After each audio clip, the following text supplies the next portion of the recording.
welcome to another Out of the Park 24 sim. This will be a short series sim with the Houston Astros. Now, you might be wondering why the Astros. We'll get to that in a minute, but just for context here, this is a live start on Friday, May 12th, played with the patch that was just released on May 12th by Out of the Park Developments. And so just so you know what I'm playing on. And the reason for doing another short sim is that I was waiting for another patch to start a longer sim, and obviously want to test this out a little bit, play around in the game, and see if I'm all right starting the long Out of the Park 24 sim. So this will help to serve that purpose. Now, why the Astros? Couple layers to that question probably. If you're coming from a why the Astros, they hit trash cans several years ago, and you're still, you're not ready for an Astros sim because of that, hey, I'm not here to change your mind about that. I want you to feel however you want to feel about that. I do think that, I don't know, maybe there's an Astros fan or two out there that watches the channel or watches Out of the Park or baseball content on YouTube.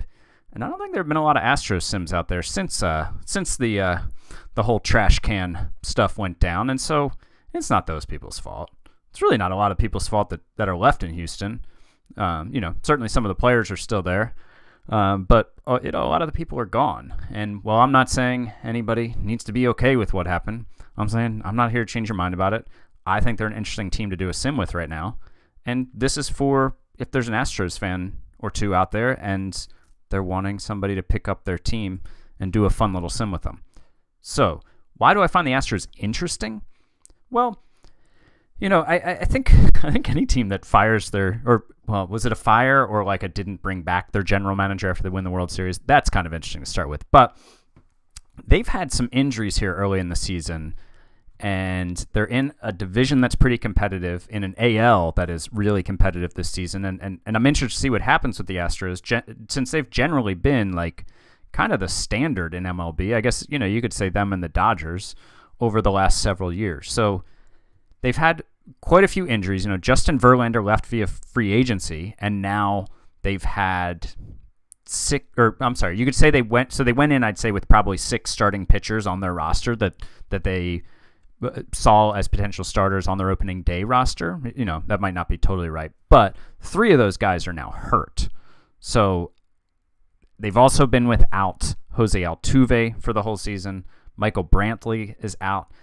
It's a little bit of a slow start for guys like Jose Abreu, who came in as a free agent. Alex Bregman hasn't been Alex Bregman. So I think this is just a team at an interesting point. And certainly I don't think like their reign of being an AL contender is over, but I think this is an interesting season for them to navigate it. So I decided that I wanted to navigate that with them.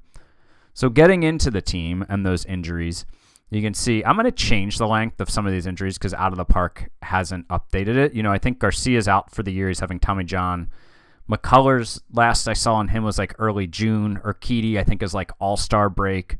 And Altuve will actually probably be back sooner, so I might shorten his to 2 weeks. So I'm going to go into commissioner mode and change the length of all these injuries.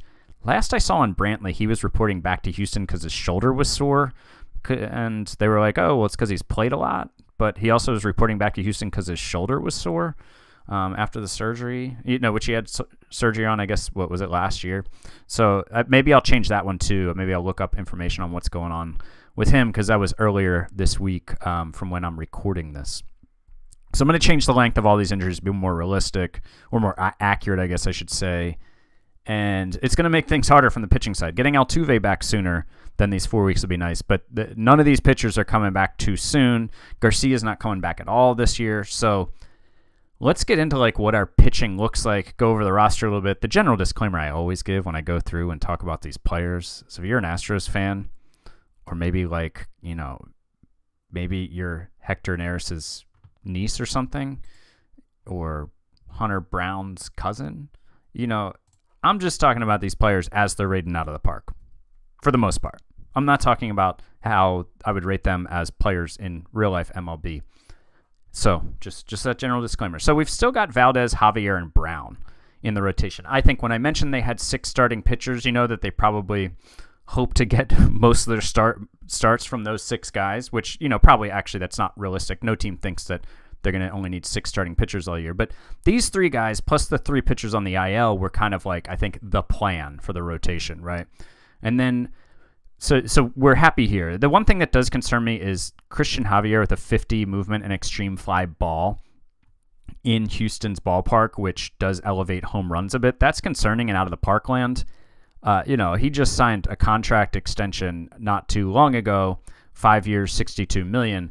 I don't think the Astros are moving on from him anytime soon because of park factors, because they wouldn't have signed with that deal. I don't think if they were planning to do that. But in out of the park world, if we're going to do a major shakeup on this team, I think Javier might be shipped off if he can't keep those home runs down. But we'll see. Valdez, loving it with the extreme ground ball, high movement. That's how we build teams. And Hunter Brown, same thing. After that, it gets a little dicier. But Brandon Bilak, who I believe those who watched the Out of the Park 21 sim with the Orioles believe that I acquired him and Chas McCormick before, when neither of them were nearly as established of players as they are now. I believe I acquired them for Trey Mancini. So Bilak, I don't know if he's pitching in this rotation for very long if we want to make noise in the competitive American League. JP France, who as of this recording has made 1 major league start, 5 shutout innings. He's got his second major league start quite soon. By the time you watch this, he'll have had that. But I hope it goes well for him, because it's always fun when a guy makes his major league debut at 28. Now, 45 movement, fly ball pitcher. Do I think that story is going to continue here for us in this Astros universe? I'm not so sure about that. But his fastball is plus. Cutter is plus. He's got a decent curveball. Slider and changeup are okay. So he's got 5 pitches. He's got pretty good stuff. We'll see what happens. I'm not ready to deal him yet. But again, anything fly ball with this movement in a ballpark like Houston's is going to concern us a little bit. Bullpen, I think we need at least one other lefty. Like, what are we doing here? Maybe the Houston front office generally seems like they're probably pretty smart and they know what they're doing when it comes to building a baseball team. But this is not the way I would build a bullpen. I would like another lefty or 2 in here. But I know that teams have gotten somebody have a playoff series recently where they didn't have a single lefty pitcher in their bullpen or something? I don't know. Anyways, I'll say that. So I know that this might work for the real Houston Astros. It does not work for the PF Holden Houston Astros. We're going to need to bring in some lefties here. We'll get into who that is. We've got it's a really strong bullpen. Ryan Presley, shout out, was a big guy for me in my Save Holds Fantasy Baseball League several years ago when he jumped onto the scene. Lots of strikeouts and lots of ground balls is what we're hoping for from our closer. On the hitting side of things, let's look at our right-handed lineup and depth chart. Martin Maldonado, I don't know, man. What's going on here? You've got a 53 WRC plus across 95 plate appearances. Your ratings here suggest that you're not going to be hitting much better than this. Now, in out of the park world, with being a captain, I don't know. Do we hold on to him for that? Maybe we do. That's a pretty important thing to have. We'll have to take a look at the rest of our roster, our 40-man, etc., to see if he could be replaced as a captain. Maybe we've got other captains. We'll take a look at that. He's got a really good arm. He's got pretty good catcher ability. So those will factor into our decision. But if there's one guy that's likely to be DFA'd off this team really soon, as I take over as GM, it's our friend Martin Maldonado. Abreu, we just need him to get it going. We just need him to get it going here. And I think there is, in real life, Jose Abreu, I think there is some batted ball data to suggest he's been unlucky, but I also think he might have been bad. He's a captain too. So I'm not totally certain on that, but hoping that maybe, I got to think he's better than a 44 WRC plus player. I'm thinking that his talent level is probably a bit above that still. Dubon here will probably go to a bench role. And by I mean probably go to a bench role, like if he's on the roster once Altuve's back, I'm assuming that's as a bench guy if he's still here. But he's got some defensive versatility at second, short, and center. What's his outfield? Oh, he's got a 65 outfield range. Would like to see him develop some left and right field ability too, just really become a jack of all trades. Alex Bregman, we're going to need to get him going. this 91 WRC plus. Not too good. If there's one of the guys I'm giving side eye for like the aftermath of the trash can scandal and how, I'm sure it was all tailored by the Astros PR department, but his response was just like, come on, man, just be a person. Just talk like a person. Stop giving me canned responses. Anyways, I'm sure he's a lovely guy. I don't know Alex Bregman. So let's see. Jeremy Pena, 70 range. Check that box. He's our shortstop. Left field, Dusty Baker finds it necessary to play Yordan Alvarez out here. Can we just DH him, please, Dusty? I'm going to let Dusty make the lineups here, and I think we're going to disagree over this regularly. I don't really want Yordan in left field. I don't care what left field it is. Real life, I went to an Astros-O's game last season in Camden Yards with the new wall dimensions, and Yordan played left field, which I thought was certainly a choice. I don't think it really came back to bite him in that game, but I don't know if that's a good decision long term. Chas McCormick, former out of the park 21 Orioles legend, this 60 range is not going to play for us really in center, so I'd like to see him shift to left. I'd like to assemble a roster where Dusty Baker shifts him to left and puts Yordan at DH. We'll see. Kyle Tucker here. I don't know. When people say somebody's underrated, overrated, I never really know what that means. Like, according to what? And what is properly rated? I will say that Kyle Tucker is really good at baseball, and I don't know if that's recognized around the league for just how good he is. But again, maybe you listening properly rate Kyle Tucker. So I'm not going to call him underrated. But he's really good at baseball, and I think he's going to be our right fielder and continue to be really good at baseball. That's the hope. I don't know if backup catcher Yanir Diaz is meant to be our DH here with his 47 WRC plus across 47 plate appearances. Would like to see something else happen there. We do have Salazar, who can play catcher first and second.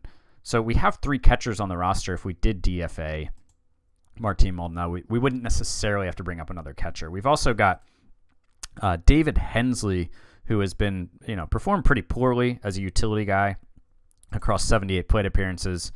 Let's see. We've got Corey Julks, who can play the outfield pretty well. Not much of an arm, according to Out of the Park, but can play the outfield pretty well.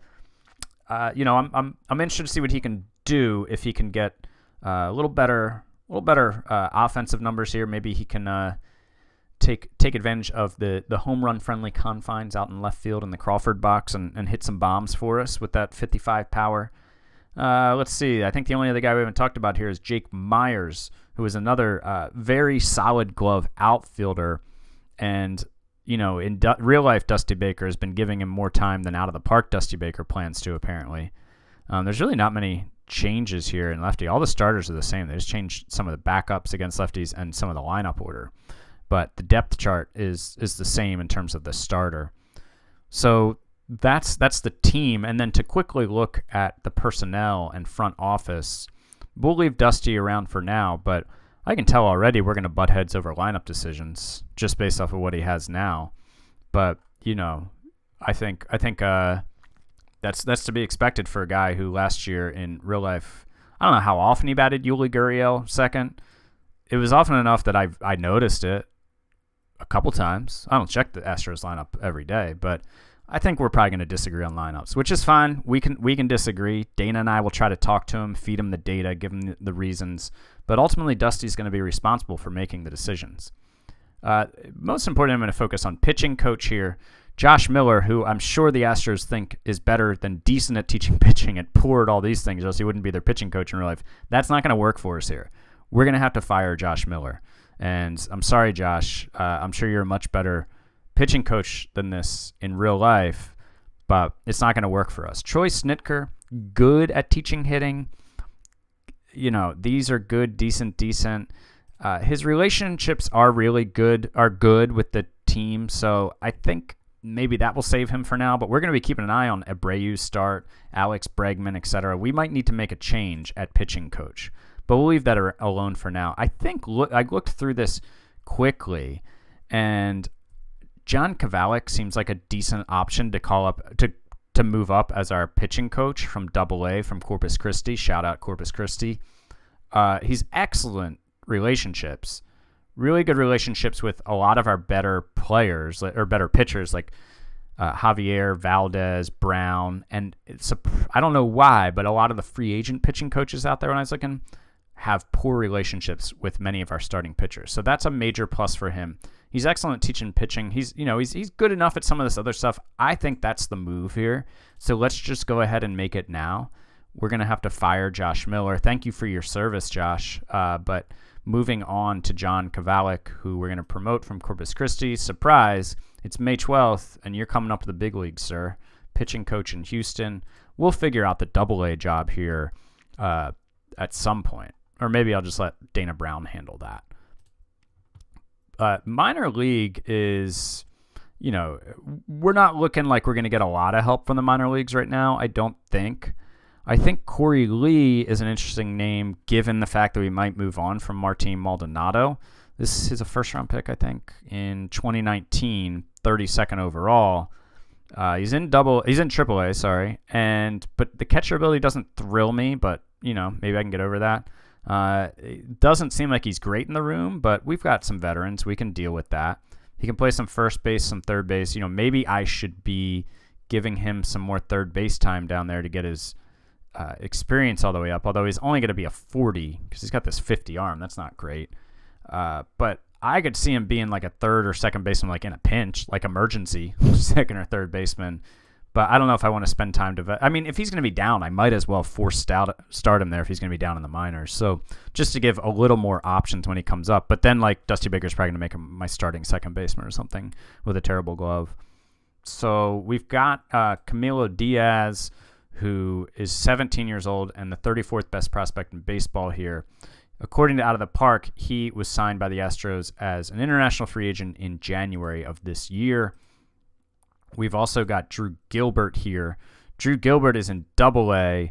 He's got the 65 outfield range. Would love for that to be a 70, but I don't know if that's going to happen. But he's another guy to keep an eye on here. Yanir Diaz is already up. I just don't see a spot for him defensively. Offensively, I don't hate him as a DH based off what my scout thinks of him. So, seems okay. I think one interesting name to keep an eye on here, as Houston Astros fans know, is Forrest Whitley. Whitley was the first-round pick in 16?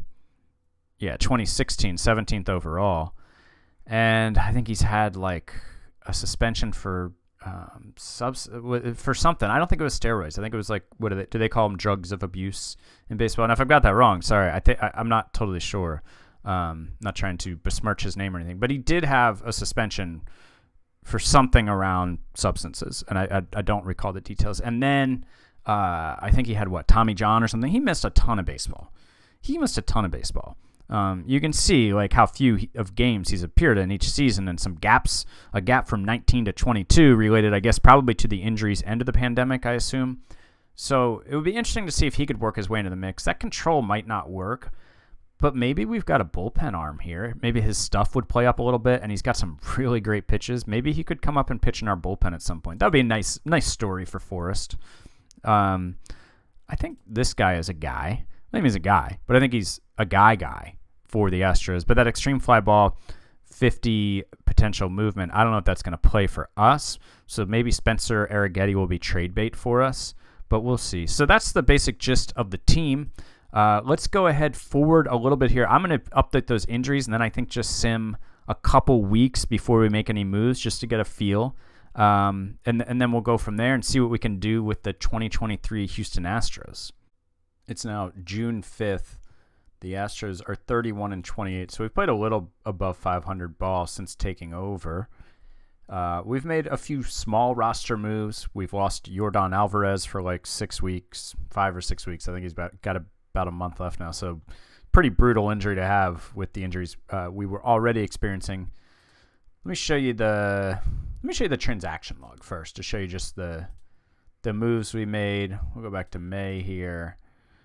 Here's where we took over. So I claimed Yanni Chirinos off of waivers from Tampa. I just thought we didn't have good starting pitching depth on this team if we continue to get more injuries, so we brought in Yanni. I was actually hoping that he was going to accept a minor league assignment, but he had just ticked over to 5 days. or 5 years on the Major League service time, which at that point he can decline the option. I think he was over by like a day or two, which is I'm sure why Tampa put him on waivers. So I was hoping that he would accept a minor league option to the minors, but he refused it.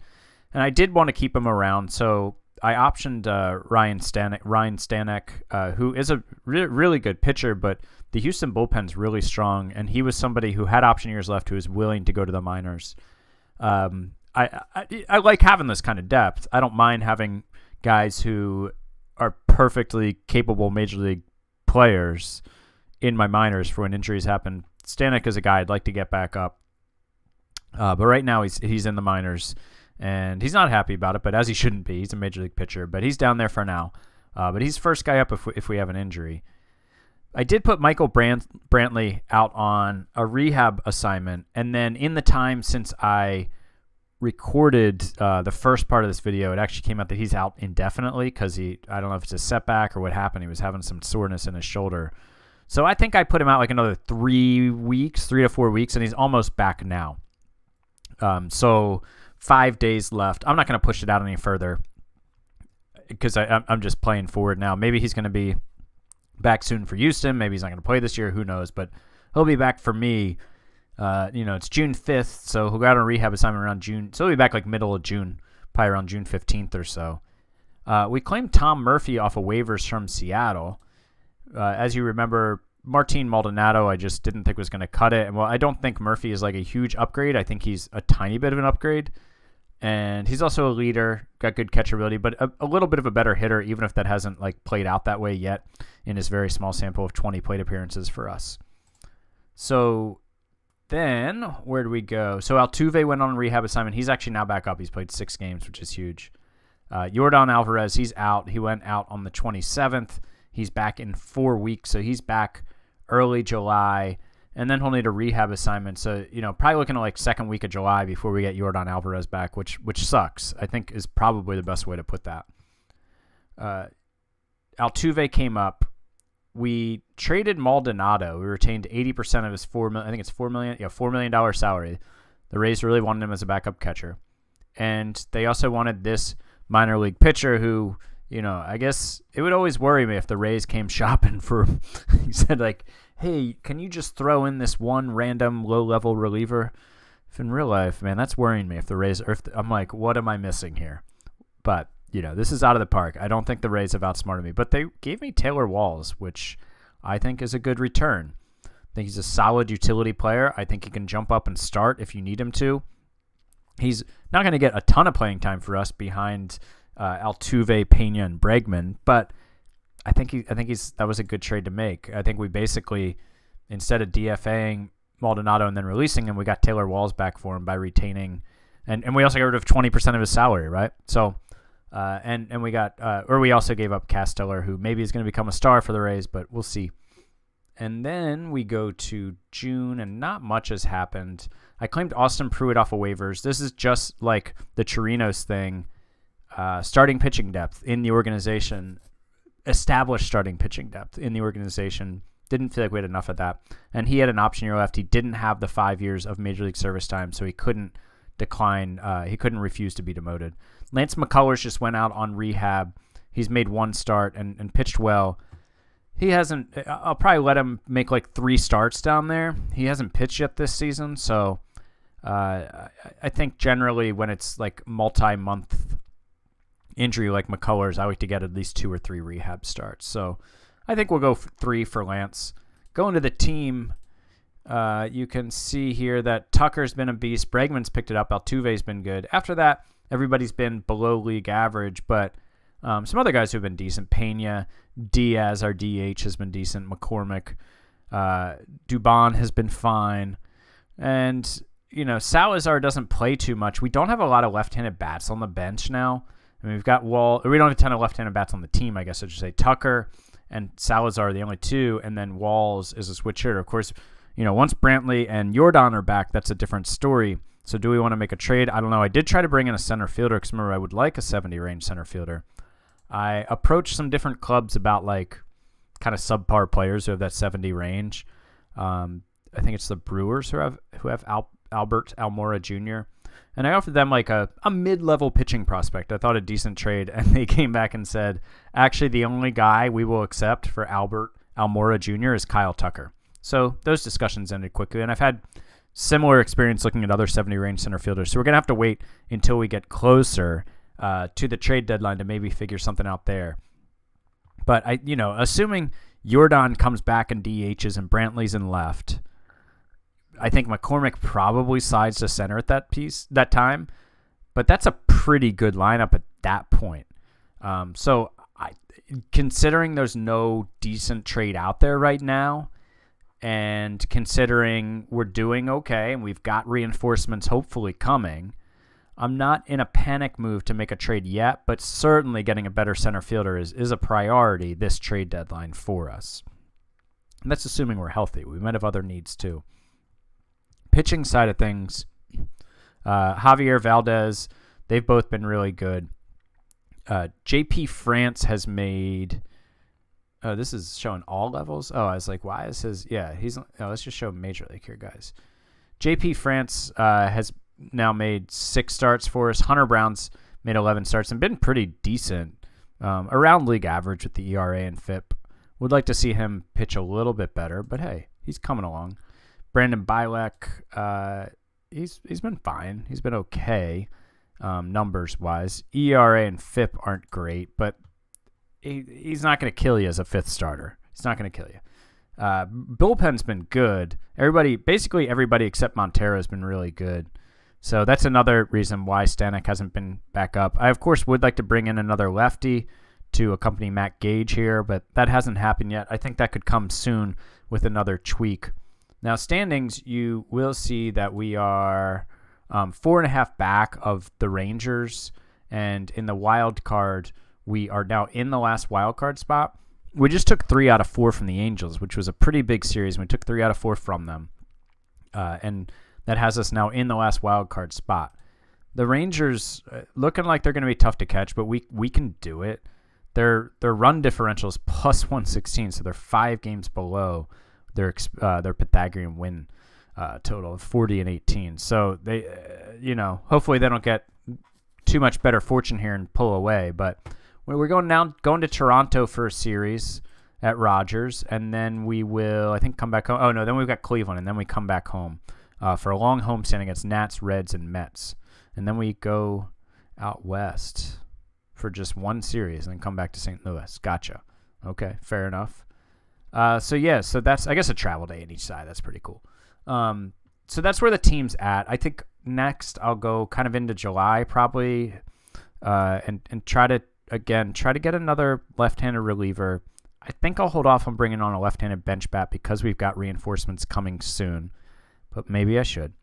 I think we'll need a starting pitching, probably with these injuries, and definitely a center fielder. But that's all as it comes. But McCullers will be back. And then Urquidy could be back too in like a month and a half by the time he does rehab. So maybe we'll be all right with starters with those 2 back if everybody else stays healthy. But really looking forward to getting some of these reinforcements back off the injured list if and when that happens. But go ahead and skip forward a little here. July 27th now. The Astros 58-45, half game off the pace in the West behind the Mariners, and we are in the 3rd wild card spot, up a game on the Rangers. 7-3 in our last 10. We've won 4 in a row. We've made quite a few roster moves, no blockbuster moves, but we've made some moves, which we'll get into in a minute. You can see we're 13-8 in July. We went 17-10 in June, so we've really turned it up a bit. I think it's fair to say runs scored, we're 6th. Runs allowed, we are 5th. The offense has picked it up, as you can see. Let's go to the transaction log again here. And let's go back to where we were in June. I think we'd done this. Nothing big here. And then July, made some trades. So Urquidy went out for rehab. He's now back. We made a trade for Jordan Montgomery from St. Louis.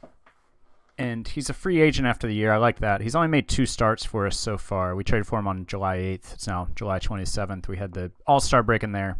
I think for some reason he didn't start for a while. I mean, I think it was just he had just made a start before he came to us. Maybe, yeah, there he is. He started on the 7th. And then we had the All-Star break, so our rotation reset, and he pitched on the 18th and 23rd. Okay, that's what it was. So I think that he is a solid mid-rotation starter, which is what we were looking for. Really, I mean, Ohtani is out there, but other than that, at the time when I made this deal, there weren't really, and by out there, I mean on the trade block, but I have no idea what it was going to take for Ohtani. I made a fun offer, and it still wasn't even close. So, yeah, we weren't going to do that, but I saw an opportunity to get a solid mid-rotation starter for a reasonable price, so I just jumped on it. Could there have been better guys out there if I waited? I mean, maybe, but what did we do? We traded Zach Cole Jr., who is a 22-year-old outfielder who I don't really see as a major leaguer. We traded Zach DeCenzo, who I've had on a team before. I don't remember what sim, but I drafted him somewhere in one of my old Out of the Park sims, who, I think the home run power could be decent. He's a line drive hitter, but I don't see a lot of defensive possibilities for him, and the contact and the avoid Ks, just not a guy that I saw a future for either. And then Willie Collado, who is a 25-year-old. If he worked out this movement, I think he might be able to be a serviceable pitcher, but he's 25. The time is ticking on him. Extreme fly ball, high intelligence. I think St. Louis is probably, I don't know, I'm not sure the park factors for St. Louis in this game, but, in real life, I think a low movement pitcher with extreme fly ball tendencies, would fare a lot better there than in Houston. So maybe they're hoping to work some magic with him. But we got expiring UFA. So we gave up 3 meh prospects for expiring UFA, Jordan Montgomery. And with that, JP France was sent down. Yordan Alvarez went on a rehab assignment. We signed our draft picks.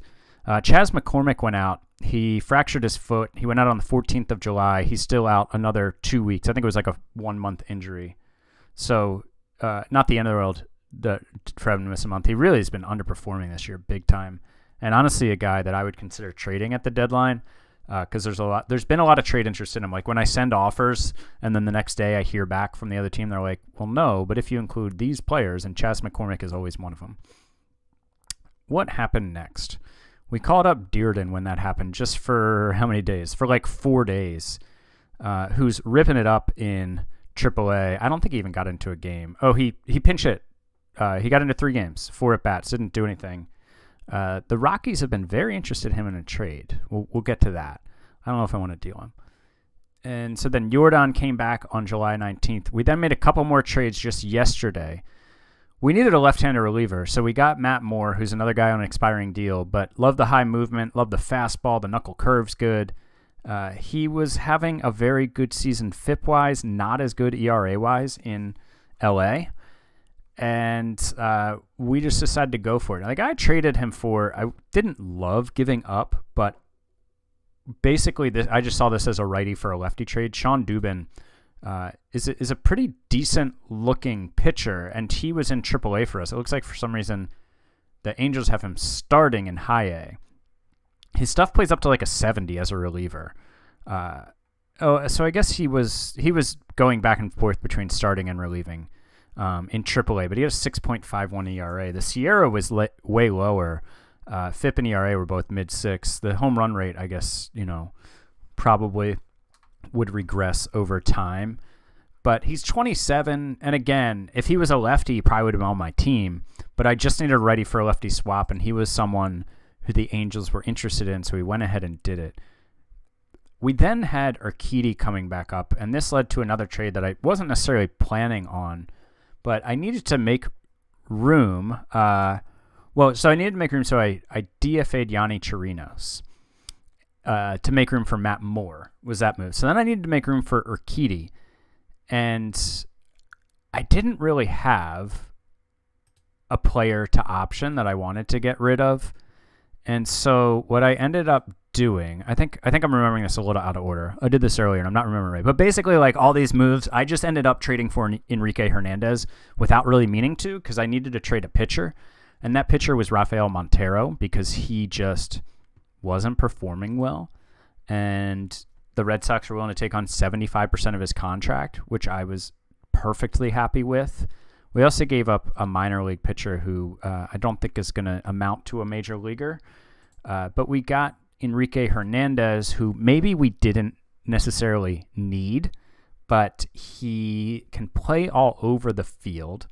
And he's having a decent season with a 104 WRC+. Really just, I think this is a really strong super utility player for us, for a team that's looking to contend. Now, I wanted to send down Dubon when this happened, but Dubon is out of options. So Taylor Walls has been optioned to the minors for now. He was doing all right with an 88 WRC+, but basically I think Enrique Hernandez he can play more positions. He's a bit better of a player, and now just adding more depth to our 40-man.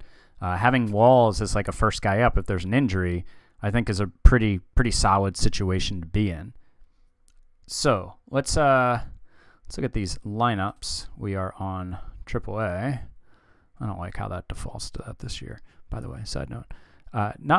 Michael Brantley has just been flat out bad since he came back. He's got a 62 WRC+.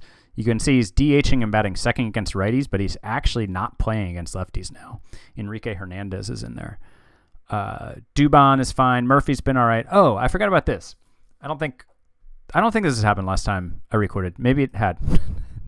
But I claimed Jose Siri off of waivers. Did I mention that? I recorded the last snippet of this video, where I last cut the edit, a day or two ago. So I can't remember if I told you guys that. You watched it 5 minutes ago, so you remember. But Jose Siri was on waivers, so we got him from the Rays, 75 range. So that's why we did it.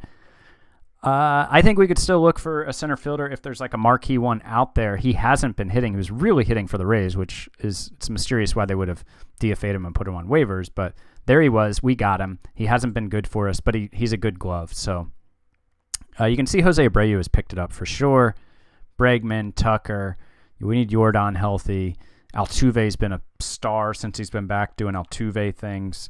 So, like I said, there was a trade with the Rockies. Let me see if that's still here. Yeah, so Diaz is a strong catcher and would be an upgrade over Murphy, I think. He's also a captain. I don't trust his offensive numbers since he's playing in cores, but Murphy is just not really worked out, the waiver claim. It would cost us a lot, though. Justin Dearden if I was doing more than one season, I'm not sure that I'd be looking to trade the pride of O'Fallon, Missouri. But at the same time, I think this is the kind of guy that sometimes I hold on to too much in Out of the Park, where it's this is a viable major league player who's close to the majors. I don't know if I want to get rid of him, but in Out of the Park, at least, I don't really see him becoming a star. And he's really limited to corner outfield, and corner outfield, serviceable corner outfield bats are a dime a dozen in this game. So I think this is a trade that I would make. I'm not sure yet. I might let it go up to the deadline, and hopefully they won't have traded Diaz yet and just see what's happening. Because the guys that they want, they just want just a random throw-in that I'm not even really sure why when you look at these guys. But they want some of those guys. I don't love giving up Dearden, but for this season, trying to make the postseason, I think Diaz is just a more important piece to us. And he's also under contract for next year, and he would probably enter next year as our starting catcher. Now, in terms of one thing I haven't checked in a while is just what's out there in terms of center fielders. Let's look at this with our...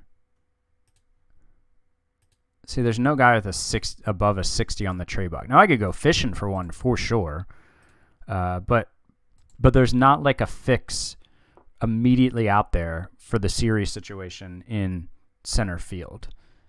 So that we might just end up rocking him with a super good glove, try to upgrade at catcher. I think Hernandez is that upgrade on the bench that we've already made. What's his name will be back. Who am I talking? Chas McCormick, right. We'll be back in 2 weeks. So I think at that point, maybe Myers goes down, even though he's been good in 201 plate appearances. So I could see that. But I think with McCormick and Hernandez as our bench bats, or I could DFA Dubon at that point, honestly. I think a bench, though, of Hernandez, Myers, and McCormick is pretty solid, plus our backup catcher. Of course, if a big thumper, first base DH type comes available out there, between now and the trade deadline, like I'd be interested in that. Pitching side of things, with Matt Moore coming in, I'm not like super pressed to make a move. You can see Urquidy is pitching in the bullpen. Lucas whatever his name is. You guys will know how to say it. I can't remember how to say this guy's name. Sorry. So I don't know if Lucas is the answer here as a specialist. I wouldn't mind bringing in another lefty, but lefty relievers are obviously much harder to find than righty relievers. And honestly, I'm not so sure that whoever I bring in will be an upgrade. Certainly not at scouting. My scout thinks pretty highly of him, but I could see adding a lefty reliever too. I don't think adding more pitching depth is ever a bad move. Even if we went out and added like a back of the bullpen arm, I don't know, man. Like Urquidy is just not getting it done so far. He wasn't for us. He wasn't in AAA. I don't really know. Like, do I replace him so soon? He's coming off an injury, so I don't really want to write him off, but my scout doesn't think very highly of him. He's a fly ball pitcher in a stadium that gives up a lot of home runs. He's now our long reliever. Like, could we push him off the roster if we brought in an ace reliever? I think that upgrades the team. Just feels a little weird as the Astros to like be like, all right, Jose Urquidy, you're not needed here anymore here in the middle of the season. So I don't know what to do about that. But the Diaz trade, and I'll explore the other ones, but I think for now, just go ahead and maybe skip up to the deadline and then see what's going on there. If time allows, I'll record that. We'll see. You guys will know in a second. But we are 58-45, 536 ball on July 27th as we head into the trade deadline, looking to make a few more tweaks. All right, the trade deadline has just ended July 31st, but we're through the trade deadline period, like that timed 4-minute thing, whatever the feature is called. You know what I'm talking about.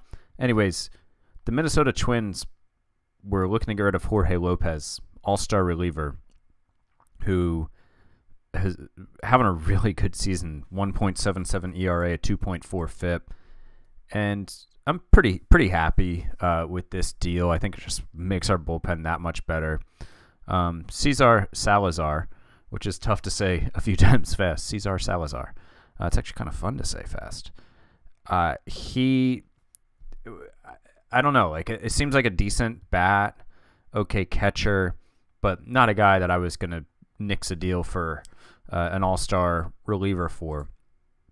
And he was the main piece. We also gave up. Well, I guess Jose Fleury. I actually didn't remember that the pitcher I gave was 21 and decent, but here we are. So gave him up. I'm fine giving this guy up. He was better than I thought he was. For some reason, I thought it was Salazar and two scrubs. I shouldn't call Alex Palmer a scrub. I'm sure he's a lovely human and really good baseball player. Just in out of the park relative to major league players, he doesn't look that good. But an amazing baseball player. He plays professional baseball. So we got Jorge Lopez for him. We then made a few moves. We did sign Framber Valdez to a 5-year, $85.6 million deal. He's 29, second straight, just great season. And the contract, so I think he had 2 more years of arbitration left. I think I bought out 3 free agency years, 2 arbitration years. I think this was the 11.8 is a little below what his arbitration estimate was going to be by like a few $100,000. So save some money there. Didn't go to arbitration. Then we go 15.6 and then 19.4, 19.4, and then a team option with a $4.4 million buyout. So I think this is a good deal. In Houston, they have the budget room to pay a guy like this kind of money into his early 30s. And then, it's just a 4-year deal, and then we'll see on the 5th year. Who cares about a $4.4 million buyout? We'll get rid of him if he's not any good at that point. Not that I'll be playing the sim then. So then I traded Urquidy because I brought in Lopez. So as I was saying, Urquidy was kind of extra at this point. He wasn't performing well. I mean, bad numbers in the minors, and then his first game up with us, he gave up 5 runs in an inning and a third. I was just over it, man. I was just over it. So he's gone. We also gave up a minor league reliever who does not look like he has a future as a major league player. And we got back a 27-year-old first baseman / outfielder named Sean Bouchard, who has really done just nothing but hit for the Rockies, even last year. Oh, by the way, and he was hurt, by the way, so he hasn't played this year. He's now in AAA yeah. He was hurt. I don't know why. He'll get promoted from rookie ball. I'm sure Dana Brown will take care of that for me. But he's just been hit everywhere. The reason why I jumped on him, well, I mean, I think he's a decent player, but also I think he's similar to Justin Dearden. He's a year older, but I think a similar player in that he's a corner outfield guy who can hit the ball really well, but is probably a fourth outfielder maybe, unless he takes it to the next level. So Dearden was not a guy I loved trading because I think he does have some breakout potential. He does have potential to be a solid starter, but bringing in Bouchard kind of replaces him. So then we were able to give up Dearden, Andrew Taylor, who is a minor league reliever that we were okay giving up. We traded from our pitching depth in the low minors for sure. And then Jank Pichardo, who we weren't too worried about giving up. And we brought in Elias Diaz, who has put up 2.7 WAR and a 131 WRC plus in Colorado this year. Again, I'm a little skeptical of how those numbers will transfer. I know WRC plus is park adjusted, but still a little skeptical. He's a captain. He's a leader. He's under contract for next year too. Colorado retained 25% of that deal. And I think, he's our starting catcher now. And, the one thing I thought about was just bringing up Corey Lee because he's hitting the crap out of the ball in AAA, but don't love his personality, don't love his catcher ability, and I don't really like the idea of bringing up a guy who has no major league experience to come up and kind of be the answer at catcher in a pennant race. Not really looking to do that. So we brought in Elias Diaz. So we've got Altuve, Brantley, Alvarez, Tucker, Bregman, Abreu, Diaz, Pena, Siri. I did try to bring in a center fielder with a better bat. The Yankees are out of it and have Bader, who's having a nice season, but the price was just kind of wild. I couldn't get there. I thought he was a decent upgrade over Siri, but not like a sure thing. He's not an all-star player, so going with Jose Siri and his glove there, and we'll see how that works out. There were some fun trades. Let me tell you guys right now. There were some fun trades. Player trade log. Let's find. Okay, so the Rangers. This was a wild trade. The Rangers got Corbin Burns. They gave up their top prospect, I assume, Owen White, number 16 prospect in baseball. But then they traded 2 more prospects, and Milwaukee retained 100% of Burns' salary. That's only for this year because he's arbitration eligible, so no salary next year. But I guess maybe Texas needed that to work from a money standpoint. But they got Owen White, who's one of the best prospects in baseball. But they also gave up Kevin Alcantara, who looks like a really nice outfield prospect, but a corner outfielder. So that's a fun trade when you're getting Burns and 2 more prospects by giving up your best prospect. So Milwaukee going with the quality over quantity move there. Where's the really fun one? There's some more fun ones in here, but there's one that's really fun. Here it is. It's right here. Who got Shohei Ohtani? Of course, the San Diego Padres did. We all knew that was going to happen. They gave up Jackson Merrill, the number 6 prospect in the game here, and Dylan Lesko, the number 28 prospect, for Shohei Ohtani for a few months of him. Cool. That's fun. Where'd it go? There it is. Lesko, number 28 prospect, huge ceiling on this guy, but 19 years old. He's so far away. If you can get Shohei, you'd do it. Jackson Merrill, that's looking like a really good hitting prospect here. Severna Park's finest. The pride of Severna Park, Maryland, Jackson Merrill, going to the Angels, and maybe he'll be up for the twilight of Trout's career to help Trout get a ring. So that was a really fun trade. The Rangers really loaded up. Who else? They brought in other guys too. They brought in a reliever there. Didn't they bring in Hunter Renfroe, I think, maybe too?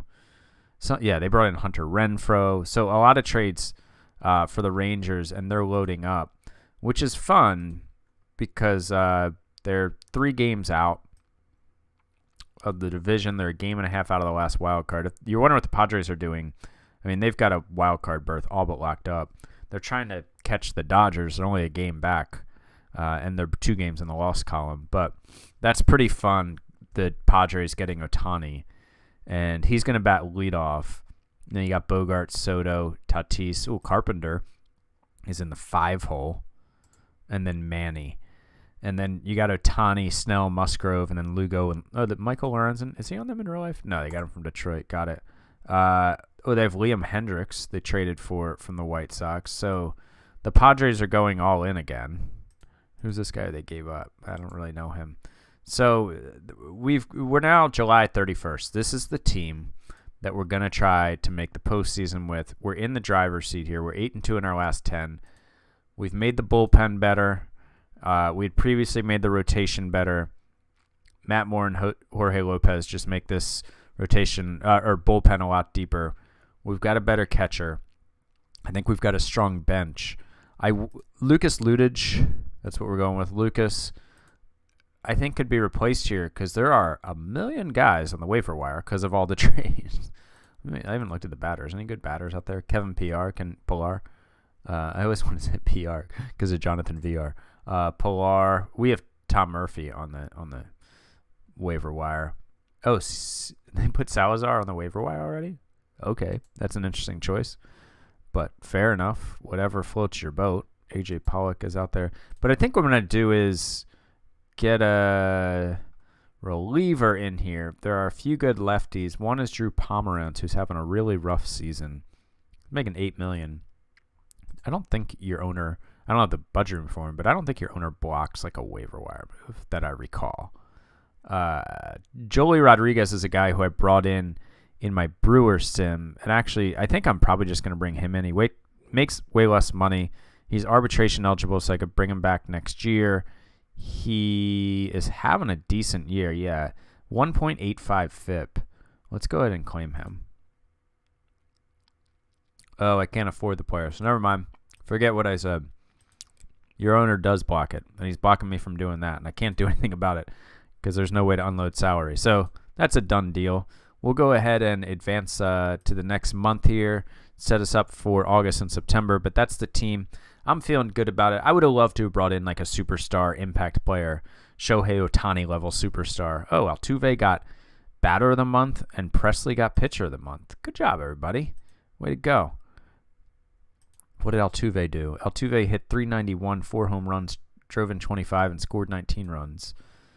Presley, though, 9 2/3, 13 walks, 2 strikeouts, and did not give up a run. Good for you, Ryan Presley. Having a whale of a season there. So we'll go ahead and get into it now. We beat Cleveland 10-9 on deadline day. Do the guys you traded for on Yeah, I traded for him on deadline day, and he played for me. Diaz did. So that's interesting that happened. So Enrique Hernandez coming in to pinch hit. Javier. Oh, Jorge Lopez gave up 2 runs. Come on, Jorge, you got to be better. We gave up decent pieces to get you. All right, so we'll see. We'll see now if we can make the playoffs. Well, we won 87 games, but we missed the postseason. And 87 games is a lot of games to win when there's 3 wildcard spots and not get in. But the American League was tough this year. I mean, over on the other side, the Phillies got in with 79 wins. So, yeah, such is life, though. It's a bummer. What went wrong here? I mean, really, our 11-17 August kind of sank us, and then we bounced back. We ended up 5th in runs scored. We ended up 6th in runs allowed, like pretty respectable. Defense doesn't look great there. Bullpen looks good. We didn't have a lot of power. We're 12th in home runs in the AL. One thing that I think is worth pointing out is Alvarez. We only got 112 games out of him and only 104 games out of Altuve. Now, am I going to use injuries as an excuse for why we didn't miss the postseason? Yeah, sure am. Every team deals with injuries, but man, those are 2 guys to lose for that many games. That's tough, like 50-plus games each. That's really tough to overcome, but we could have. I mean, Kyle Tucker and Alex Bregman both had awesome seasons. Jose Abreu ended up with a bummer of a season, 88 WRC plus. I mean, have fun with that deal for the next 2 years. Jeremy Pena, solid year. Elias Diaz was just a disaster after he came over. 57 WRC plus in 181 plate appearances. That did not work out. Siri, I mean, his bat was not great for us with the 78 WRC plus, but 96 games, 1.4 WAR, like it's a decent center fielder. Michael Brantley was bad. I did call up Corey Lee in September. Enrique Hernandez, negative 0.7 WAR and a 66 WRC plus. Just a lot of these moves didn't work out. Jordan Montgomery, bad ERA at 5.09, but a really good FIP at 3.86. But it just didn't work out here for us overall as a team, despite Jorge Lopez coming in and pitching well. What did Matt Moore do? I hadn't looked at him. Oh, rough. Well, I mean, a 4 ERA in 36 innings. Not terrible, but he was not a bullpen ace. The one thing that was really strange to me, if we look at zone rating, as we did have the 11th best defense in the American League, which is to say not a very good defense. Siri and Pena led the way, which you want to see from your center fielder and shortstop, but it did not surprise me that Yordan Alvarez was down here with negative 8.2 zone rating, but Jose Altuve at second base, negative 5.4. That's a bummer. I didn't really notice that during the season. I wasn't that worried about Altuve's defense. I figured it was at least fine. It wasn't very good, though, this year. So one of the, when you miss the postseason by a game or two, there are a lot of things that you say, man, if that had just been a little bit better, right? Like if Michael Brantley or Jose Abreu, he played so badly I was blanking on his name, if either of them had just been like league average, we're in the postseason. If Altuve had been a league average fielder, we're in the postseason maybe. So a lot of things that could have gone like a little bit better just didn't, and that's okay. 87 wins I don't think is anything to be too upset about. At least we didn't win 53 games like the A's or 60 like the Nats. Nats would be kind of fun to take over and just be like, let's get them to the postseason next season. Let's go second worst to the postseason. Man, this Strasburg deal, good Lord. The Padres did make it. Shohei, when I last checked him, was not doing great for them. Oh, he ended with a 112 WRC plus. His ERA got down to 5.87 in 12 starts. At one point, it was like, wow, Sierra was 2.94. At one point, after 8 starts or so, his ERA was I think almost 7. So he pitched well towards the end. But Houston Astros, who's going to pitch for you? That was kind of the gist of this sim. Well, it's going to be these guys, and they're not going to get you to the postseason. But a pretty good season overall. I think, obviously for the Astros, I think they've set the bar where this would be really disappointing if they were to miss the postseason this season in real life. But overall, I think it was a decent season. I wish Diaz or Kike Hernandez or some of the guys I brought in, I wish had been just an inch better so we could have gotten in. So I apologize to, the few Astro fans that were watching this, and theoretically, who knows? And I apologize for failing your team, but this has been your Houston Astros Out of the Park 24 sim. Thanks for watching. Talk to you guys in the next video.